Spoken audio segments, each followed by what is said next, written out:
Hi everyone, I'm David Gorey, founder and CEO of Airbuild. And Airbuild is changing how we capture carbon, clean water, and process waste. We can all admit that the planet is getting hotter. And every degree hotter that the planet gets, we're seeing more erratic weather patterns, from heat waves to wildfires. I mean, it snowed in Florida this year. And these adverse weather effects are affecting our most valuable resource, which is water. Globally, 2.3 billion people lack access to clean water. And unfortunately, my co-founder and I were two of those people.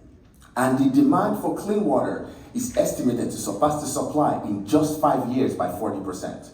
And this is not just a third world problem. We're seeing those problems here in the US, with 50% of our rivers being so polluted that we can't drink from them, swim in them, or fish from them. And we've seen the aggressive price tags that go with fixing these problems, from 1.3 billion in New Jersey to 1.5 in Paris to 4.5 billion in Boston. Airbuild is positioning itself at the intersection of climate mitigation and climate adaptability. We are building self-powered systems that utilize microalgae for carbon capture, improved energy generation by mimicking photovoltaics, and water treatment. So this is our process. We deploy our self-powered pods next to polluted beds of water, so rivers, lakes, lagoons, municipal water treatments. We take the water from that polluted source, send it into our system while also pumping air in. The algae takes out the contaminants, nitrogen, phosphate, bacterial, chemical contaminants. Post that algal water treatment, we send the clean water back to the river to dilute the level of pollution in that river, thereby restoring that ecosystem. At the same time, the waste of that water filtration process, which is the algae biomass, we take that and combine it with local organic waste from our cities. So agricultural waste, animal waste. We pyrolyze that waste and turn that into biochar, which is great for permanent carbon capture, biofertilizer for farmers, as well as materials that replace graphite in EV batteries. We ran our prototype at the University of Massachusetts for over 3,000 hours. And upon successfully running that, we broke ground in Green River for our demo facility last week. And we also secured 37 acres of land from the city of Green River. And we estimate that at full deployment in that 37 acres, we will hit 50% of the daily flow of the river. Did I mention that we got those 37 acres for $1? I think I skipped that one. And this is the team bringing you the solution. Like I said, we're a team that's aggressively close to this problem. I grew up in Nigeria where I spent the first 6 years of my life. We had to drink water from wells because our natural water sources were polluted. My co-founder Richard from Kenya lost his mother and his sister to waterborne diseases. So we are a team that's dedicated our education, experience, and everything we have to making sure that people in those situations do not face a similar fate. At the intersection of carbon, water, energy, biochar, the market's huge.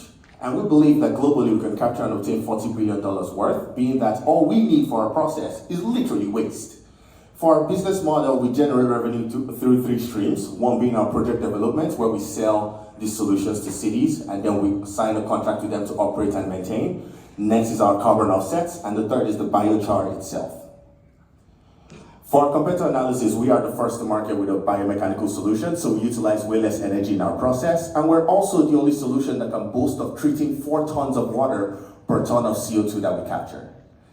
We currently have a pipeline of $15.2 million, with $3.2 million already signed with Carbon Future for the Green River project on that land that we got, remember, for $1.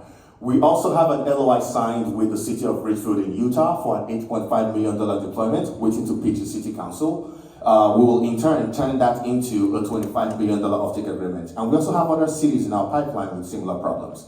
We raised our pre-seed round last year, closed that. We're leaving that round to be oversubscribed to 1.2. We broke ground right on schedule. We're opening our seed round in Q3 and scaling to our pilot in Q4.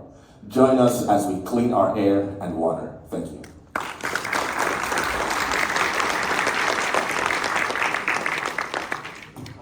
Awesome, thank you so much. It's like Tide Pods, but for climate tech.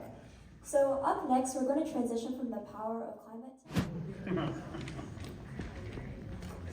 Can you tell us a little bit more about pyrolysis and why that's important to your process? Of course.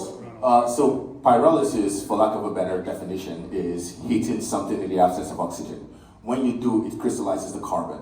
So that's really what we're doing to the bio-waste. We're heating it in the absence of oxygen, crystallizing the carbon and making it solid. And when you spray that over land, it helps with nutrient retention as well as water retention, which boosts the growth of the crops, which is why farmers love it. What's the input? The input is just waste. So the algae biomass and organic waste from cities, so agricultural animal waste. How are you getting around the sort of surface area problem? Because there's been a lot of bioalgae, microalgae companies doing similar things, and one of the biggest issues has been having enough surface area to actually treat enough water to be useful. Yes, so our systems, our pods, are self-enclosed greenhouses. That's really a great way to explain them.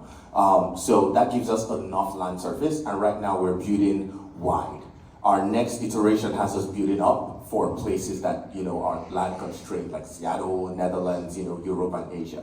But right now we are building wide, and that's not an issue at all. We have secured 37 acres in Grand River, 17 in Richfield. We're in conversations with San Juan County and the Navajo tribe for about 120 acres over there to help them. So that's not an issue right now. Reach out to them. Will do, thank you.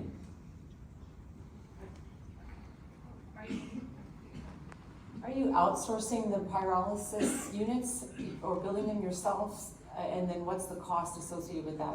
We are not outsourcing it, we're doing it in-house ourselves. We have an exclusive waste procurement agreement with our cities.